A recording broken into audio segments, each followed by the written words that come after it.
The C-SPAN networks bring you long-form public affairs programming from the nation's capital and are a public service of your television provider.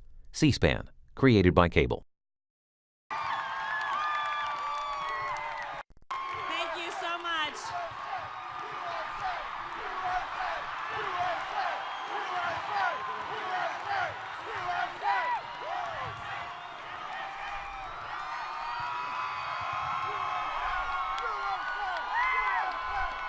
Thank you so much. Thank you, Jeannie, for that introduction. You know, this is not our first March for Life. But it is the warmest. Our family has been to many Marches for Life over the past 16 years. My job today is to introduce my husband of 31 years.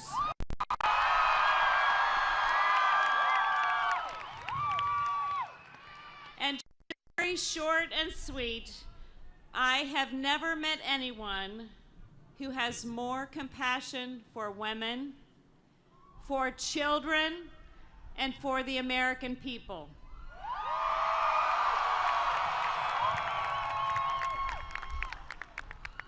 One of the kindest people that I know, the Vice President of the United States, Mike Pence.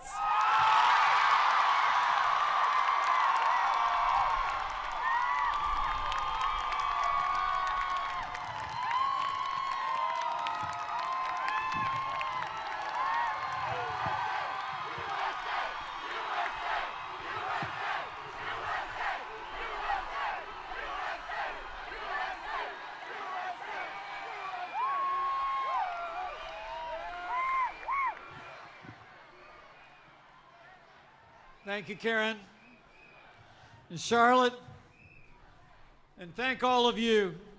On behalf of President Trump,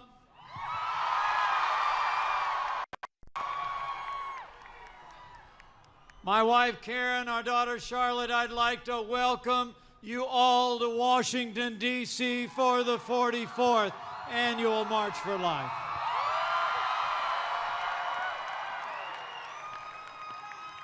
It's a good day, and it's the best day I've ever seen for the March of Life in more ways than one.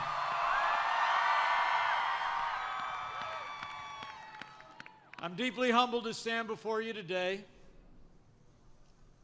deeply humbled to be the first Vice President of the United States to ever have the privilege to attend this historic gathering.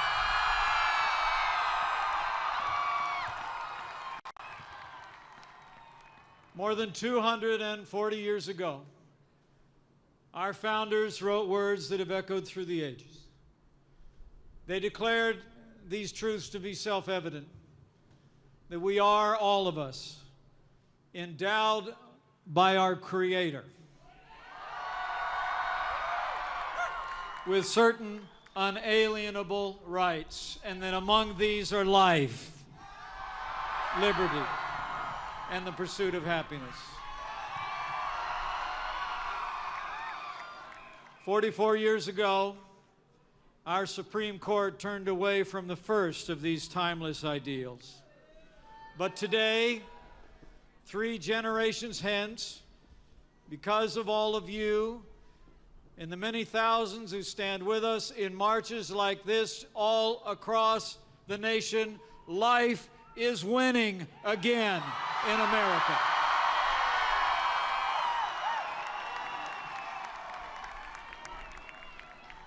That is evident in the election of pro-life majorities in the Congress of the United States of America. But it is no more evident in any way than in the historic election of a president who stands for a stronger America, a more prosperous America, and a president who I proudly say stands for the right to life, President Donald Trump.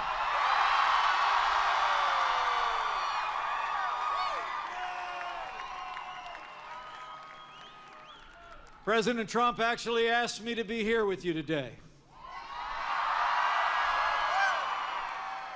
He asked me to thank you for your support, for your stand for life, and for your compassion for the women and children of America. 1 week ago today, on the steps of the Capitol, we saw the inauguration of the 45th President of the United States. And I can tell you firsthand, our president is a man with broad shoulders and a big heart. His vision, his energy, his optimism are boundless, and I know he will make America great again.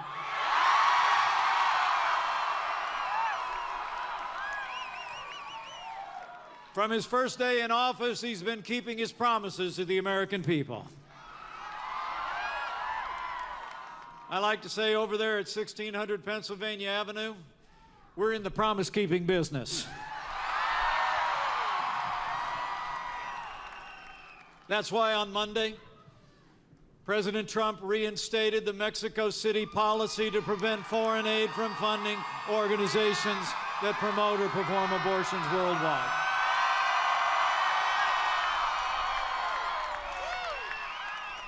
That's why this administration will work with the Congress to end taxpayer funding of abortion and abortion providers. And we will devote those resources to health care services for women across America. And that's why next week, President Donald Trump will announce a Supreme Court nominee who will uphold the God-given liberties enshrined in our Constitution in the tradition of the late and great Justice Antonin Scalia.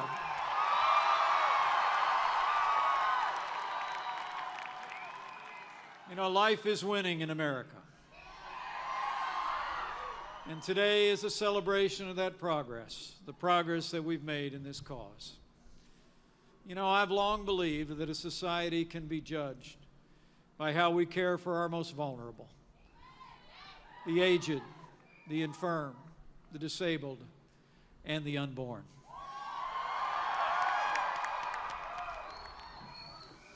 We've come to a historic moment in the cause of life, and we must meet this moment with respect and compassion for every American.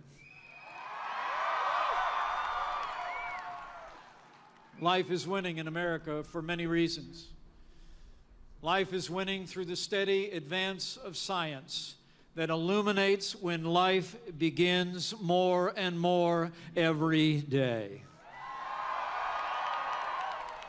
Life is winning through the generosity of millions of adoptive families who open their hearts and homes to children in need.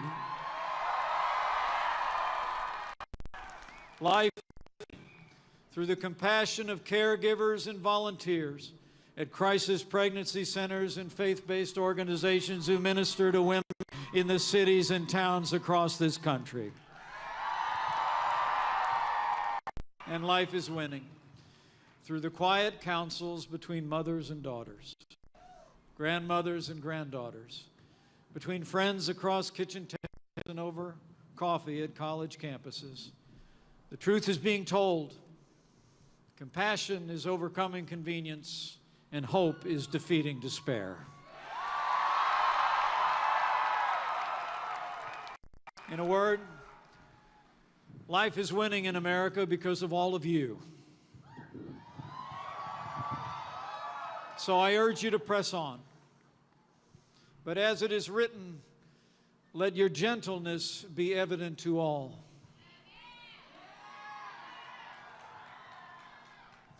Let this movement be known for love, not anger.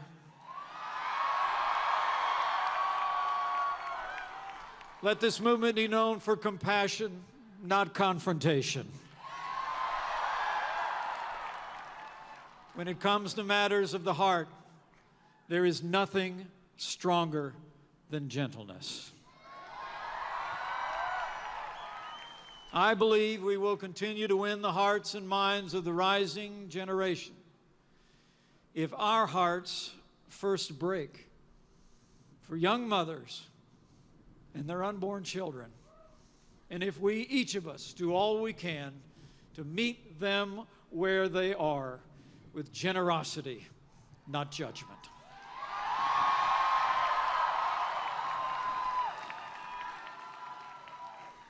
To heal our land and restore a culture of life, we must continue to be a movement that embraces all, cares for all, and shows respect for the dignity and worth of every person.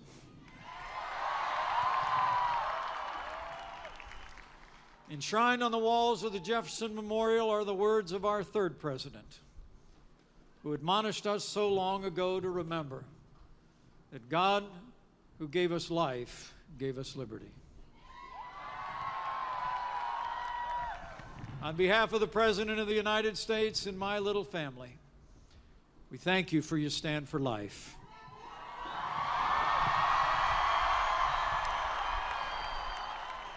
We thank you for your compassion.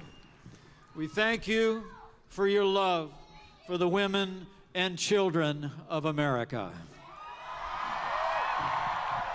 And be assured, along with you, we will not grow weary.